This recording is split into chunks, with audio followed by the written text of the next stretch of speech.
to go along with the post about the little native, extremely rare and probably definitely endangered, but it's not even, okay. Anyways, before I get ahead of myself. These are native golden canna lilies. Scientific name, canna flaccida. They look pretty ragged right now because, as you can see, something is eating off the surface of the leaf and leaving behind just a little thin membrane that's completely transparent. Here, you can see in here. I stick my hand, you can see it. And the thing that's doing this is an extremely rare, almost certainly endangered, tiny native moth called the lesser. I don't know why it's called the lesser. I assume that means there's a bigger one out there. The lesser canna lily leaf roller moth, because you can see this leaf has been glued shut, and then on the inside we can see the frass, aka caterpillar poop. Probably down there somewhere is where the actual caterpillar, or maybe the cocoon, I guess. I can't remember which ones do what. The pupa is. But it's extremely rare, and even rarer than the moth is wild habitat where native golden cannas can actually grow and thrive. And as we all know, most gardeners who see their canna lilies looking like this are going to flip out. They're probably going to dump pesticide on it or burn it with fire. And yeah, here's another leaf that's rolled up and glued shut. I don't think I can tilt it to look inside, but these are just growing in a dish bin that I have filled. There's a little moth. Maybe that's, are you the parent?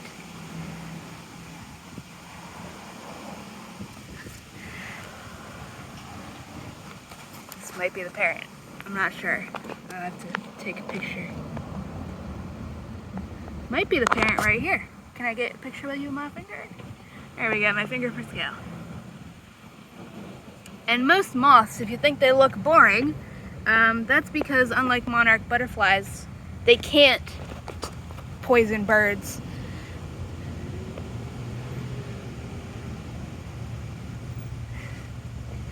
So maybe it's coming over here because it is the parent. Are you laying eggs, or are you just trying to camouflage? Well, you can see it's working. It's on the other side, but most moths are quote-unquote boring looking because they have to have camouflage. The reason monarch butterflies and Gulf fritillaries are so brightly colored is because monarchs absorb toxins from milkweed so that they taste really bad to birds, and Gulf fritillaries do the same with passion flowers. They absorb cyanide in particular, and they just keep collecting it while they are caterpillars until it builds up in their body and they taste bad to birds. So they can be bright colored because that bright coloration warns birds. After a bird learns the hard way the first time, they do have to learn it the hard way not to eat anything that's brightly colored. Sometimes things that aren't toxic will mimic those bright colors, and they can get away with it, and they profit off of the birds and stuff learning that monarchs and Gulf fritillaries taste disgusting. So sometimes other butterflies and moths that aren't actually toxic will be brightly colored, but most of them cannot get away with that. So instead they have to be quote-unquote boring to blend in like that. Because being camouflaged and not getting eaten at all is a better bet than trying to mimic something and hoping you don't get eaten even though you're brightly colored. So most things are going to be camouflaged. That's why most frogs are not brightly colored like poison dart frogs. They can't all be poison dart frogs, and they can't all mimic poison dart frogs, because if too many things that aren't actually poisonous are pretending to be poisonous, the birds are just gonna learn, and they're just gonna start eating them all anyways. Yeah. I was planning on selling these until they started looking like this. But if you are actually still interested in growing them specifically to provide habitat for this moth, yeah, I'll give them to you. I'll give you a section for, like, I don't know, however much you want to pay. Ooh, wait, look. Is that, might be a caterpillar? Yeah, that's a caterpillar. It's inside the leaf, but we can see the shadow. So we're getting this on video. If you didn't see the other post I made, these moths are so rare that on iNaturalist, the global number of observations is 116. If you want a comparison, like, that's total, grand total. And for monarchs, it's over 400,000. And monarchs are endangered. So compare 400,000 to 116. That's how rare this moth is. I wonder, and here, when the wind stops, let's see. They've glued it. Ooh, is that another one? Or is, I can't tell from this angle. Might just be trails of poop. But yeah, you can see they've glued this leaf. All right. So yeah, you were looking at. I am just gonna flat out just call these endangered because 116 of them for global observations. That has to be endangered. If monarchs have 400,000 and they are endangered, this thing has to be endangered because, as I said, there's when you watch this video, you can just comment, have you ever seen native golden canna lilies or the even more rare water canna lily in the wild? Because I've only found one spot where they are growing wild, and that is at a wetland preserve. I haven't found them in the wild anywhere else. And how many of, again, of everybody who grows canna lilies, how many of you just automatically, how many of you would have been cool with your plants looking like this without ripping them up, throwing them away, chopping them to the ground, putting pesticide on them or anything like that? And if you've learned since, like, how many of your friends and family would look at this and immediately either dump pesticide on it or just dump it out and set it on fire? Especially with canna lily growers. There are viruses that affect canna lilies, so they can be extremely paranoid. So they probably would have seen any of these and just immediately ripped it up and burned it. And I literally mean burning it. Yeah. There's actually a couple in here. They're just in water and dirt. I'm just going every direction with this because I can't remember what I already said in the other video or the other post. Whatever. If you want to grow these for these extremely rare caterpillars, I think maybe I don't know.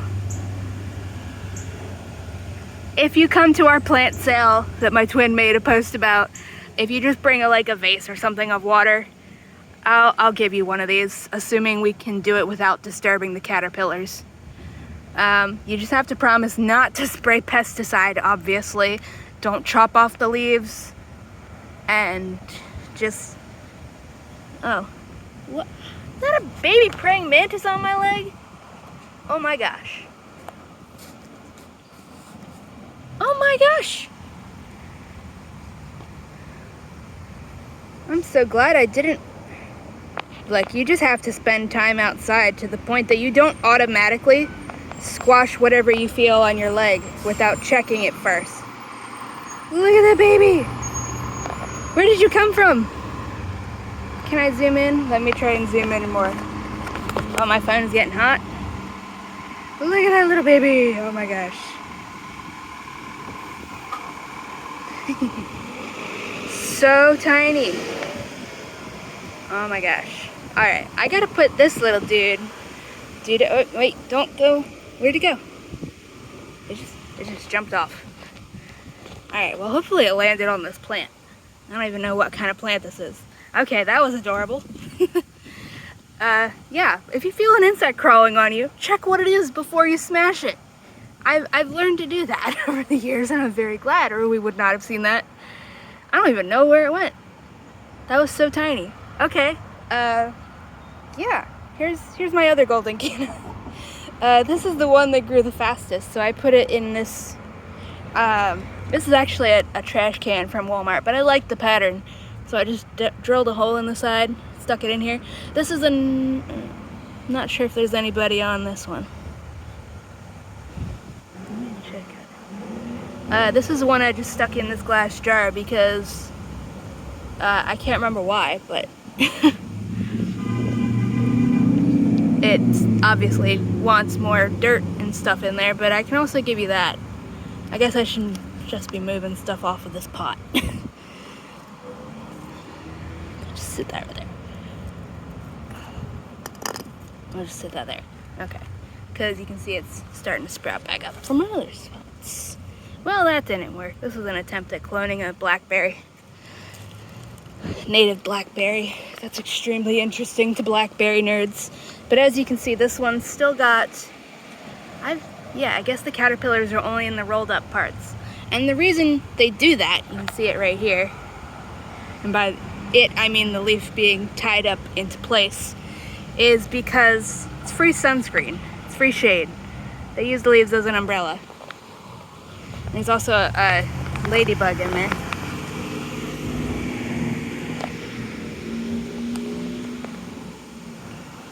Yeah, the native golden cannas can, I think, get up to 5 feet tall. They just like lots of water and some nice, rich dirt.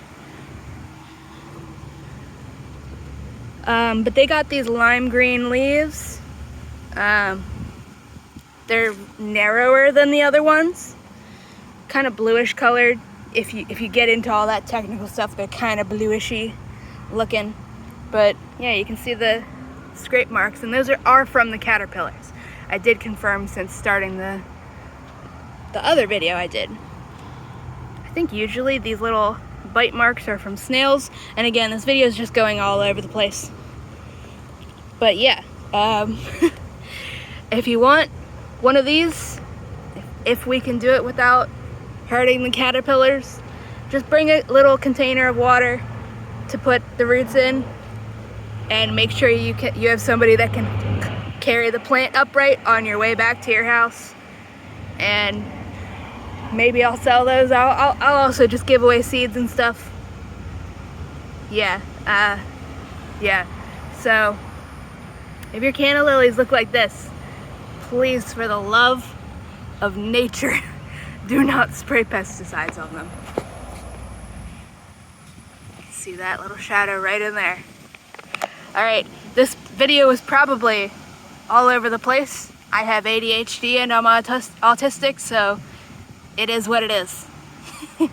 Anyways, please don't spray pesticide on your canna lilies if they look like this. This is so rare. Definitely endangered.